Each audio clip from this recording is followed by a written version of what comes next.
దీపిక తండ్రి ఆవేదన సీఎంకు లేఖ. గత నెల 5న విజయవాడలో ప్రభుత్వాసుపత్రిలో అనుమానాస్పదంగా మృతి చెందిన తన కుమార్తె పీజీ వైద్య విద్యార్థిని దీపిక పోస్టుమార్టం రిపోర్ట్ నేటి వరకు వెల్లడించలేదని విద్యార్థిని తండ్రి బొత్తుల కోదండరామిరెడ్డి ఆవేదన వ్యక్తం చేశారు. తన కుమార్తె మృతిపై అనేక అనుమానాలు ఉన్నాయంటూ ఆయన సీఎం చంద్రబాబుకు సోమవారం లేఖ రాశారు. జ్యుడిషియల్ అధికారితో నిష్పక్షపాత విచారణ చేపట్టాలని కోరారు. గత నెల 5న తెల్లవారుజామున 1:30 గంటల వరకు ఆరోగ్యవంతురాలుగా డ్యూటీలో ఉన్న తన కుమార్తె 1:52 గంటలకు అనుమానాస్పదంగా మృతి చెందిందని వివరించారన్నటువంటి వార్తని హైలైట్ చేశారు. అయితే ఇస్రో ప్రయోగాలకు 3 నెలల పాటు బ్రేక్. వరుసగా 2 PSLV ప్రయోగాలు విఫలం. రెండింట్లో 3వ దశలో తలెత్తిన సాంకేతిక లోపం. దీనిపై విచారణ కమిటీ వేసిన కేంద్రం షార్లో విచారిస్తున్న కమిటీ. భారత అంతరిక్ష పరిశోధన సంస్థ రూపొందించిన PSLV రాకెట్ ప్రయోగాలు ఒకే రకమైన సాంకేతిక లోపంతో 2 ప్రయోగాలు విఫలం కావడంతో 3 నెలల పాటు ప్రయోగాలకు ఇస్రో బ్రేక్ వేసింది.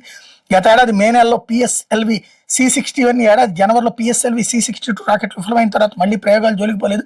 2 రాకెట్లు ఒకే తరహా సాంకేతికపరమైన లోపంతో విఫలమయ్యాయి. PSLV C-61 ప్రయోగం విఫలమైనప్పుడు శాస్త్రవేత్తలు ఏమరపాటిగానే ఉండిపోయారు. అదే తరహాలోని మరో ప్రయోగం కూడా విఫలం కావడంతో కేంద్రం తీవ్రంగా పరిగణించి విచారణ కమిటీ నియమించింది అన్నటువంటి వార్తని హైలైట్ చేశారు. లేకపోతే ఆంధ్ర